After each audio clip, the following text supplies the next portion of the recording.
아버지 입원 다음날 집이 남의 것이 돼 있었어요. 아버지가 응급실에 실려 가신 날 저는 해외 출장 중이었어요. 인도네시아 자카르타, 시차가 2시간이었어요. 새벽 3시에 어머니한테 전화가 왔어요. 아버지가 갑자기 쓰러지셨다고. 심근경색이었어요. 저는 그날 새벽 비행기표를 알아봤는데 당일 편이 없었어요. 결국 다음날 오전 비행기 타고 밤에야 한국에 도착했어요. 병원에 도착하니까 아버지는 중환자실에 계셨고 어머니는 대기실에서 쪼그리고 앉아 계셨어요. 저는 그때 딱 하나만 생각했어요. 아버지가 살아계셔야 한다는 것. 일주일 후에 아버지가 일반 병실로 옮기셨어요. 고비는 넘겼다고 했어요. 저는 그제서야 숨을 좀 내쉬었어요. 숨 돌릴 틈도 없이 이상한 일이 시작됐어요. 아버지 친구라는 사람한테 전화가 온 거예요. 오만석이라고. 아버지 사업 초창기부터 알고 지낸 분이라고 했어요. 아버지가 많이 힘드시겠다고, 쾌유를 빈다고 아주 정중하게 전화를 했어요. 저는 고맙다고 하고 끊었어요. 근데 그 전화가 뭔가 이상하게 마음에 걸렸어요. 굳이 제 번호로 전화를 했거든요. 어머니나 아버지한테 직접 안 하고요. 그냥 넘어가려다가 며칠 후에 어머니가 등기 우편 하나를 받으셨어요.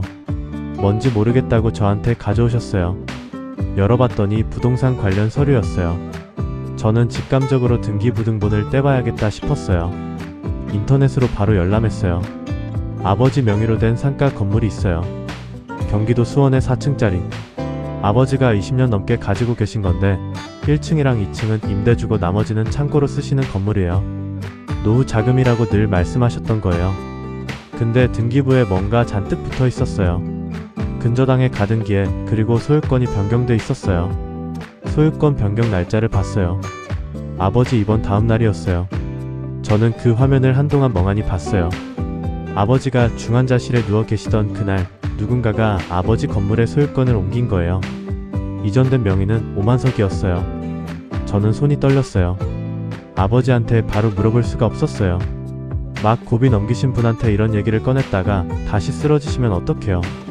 저는 일단 혼자 알아보기로 했어요. 변호사 사무실부터 찾아갔어요. 등기부 출력본 들고 가서 어떻게 된 건지 봐달라고 했어요. 변호사가 서류를 훑더니 이렇게 말했어요. 가등기가 먼저 설정돼 있고 그게 본등기로 전환된 거예요. 가등기는 아버지 입원 2달 전에 설정됐어요. 2달 전이요. 아버지가 아직 건강하게 다니실 때예요. 그 시점에 이미 뭔가가 진행되고 있었던 거예요. 변호사 말로는 이런 경우가 있대요. 돈을 빌려주면서 담보로 가등기를 설정해두고 갚지 못하면 바로 소유권으로 전환하는 방식. 근데 정상적인 거래라면 아버지가 직접 서명하고 공증도 받아야 해요. 문제는 그 서류들이 다 있다는 거였어요. 아버지 서명의 인감까지. 저는 아버지 상태가 조금 나아지시길 기다렸다가 조심스럽게 여쭤봤어요. 오만석이라는 사람 아시냐고, 그 사람한테 돈 빌린 거 있냐고. 아버지 표정이 굳어지셨어요. 한동안 말씀이 없으시더니 천천히 말씀하셨어요. 그 사람한테 사업 때문에 잠깐 돈을 빌렸는데 담보로 뭔가 서류를 썼던 것 같은데 건물이 넘어간다는 얘기는 못 들었다고. 저는 거기서 핵심을 잡았어요. 아버지가 담보 설정까지는 동의하셨을 수 있어요. 근데 소유권 이전까지 동의하셨는지는 모르는 거예요. 그리고 이번 다음날 전환이 이뤄진 건 아버지가 의식이 불명확한 상태거나 최소한 정상적인 판단이 어려운 시점을 노린 거예요. 저는 오만석이 아버지 입원 소식을 어떻게 그렇게 빨리 알았는지도 의심스러웠어요. 알아봤더니 아버지 지인 중에 오만석이랑 연결된 사람이 있었어요. 아버지 쓰러지셨다는 소식이 그날 바로 오만석한테 전해진 거였어요. 계획적이었던 거예요. 아버지가 쓰러지길 기다렸다가 혼자 있을 때를 노려서 가등기를 본등기로 전환한 거예요. 아버지가 정신이 없을 때, 가족이 옆에 없을 때를 골라서요. 소송 제기했어요. 의사무능력 상태에서의 법률행위 무효랑 불공정 법률행위 주장으로요. 동시에 아버지가 실제로 빌린 돈이 얼마인지, 이자는 어떻게 책정됐는지 금융거래 내역 사실 조회도 신청했어요. 거기서 터졌어요. 아버지가 빌린 돈은 5천만 원이었어요. 근데 계약서상 이자율이 연 35%였어요. 불법 고금리예요. 거기다가 변제 기간이 6개월로 돼 있었고 기간 내 미상환 시 건물 소유권 자동 이전이라는 조항이 들어가 있었어요. 시가 12억짜리 건물을 5천만 원 담보로 넘기는 구조였어요. 법원이 이걸 보고 불공정 법률행위로 인정했어요. 소유권 이전 등기 말소 판결이 났어요. 오만석은 항소했는데 2심도 졌어요.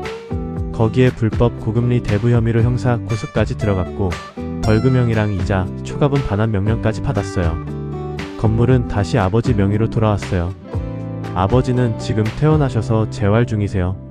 건물 얘기 다 정리되고 나서 말씀드렸는데 한동안 말씀이 없으시더니 이러셨어요. 내가 사람을 잘못 봤다고.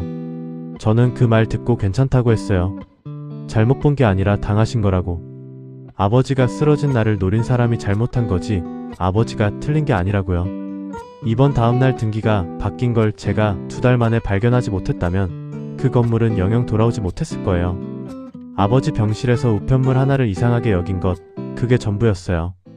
구독과 좋아요는 큰 힘이 됩니다. 막장 5분과 함께 특별한 이야기를 함께 해보세요. 우리 주변의 이야기를 빠르게 만나보세요.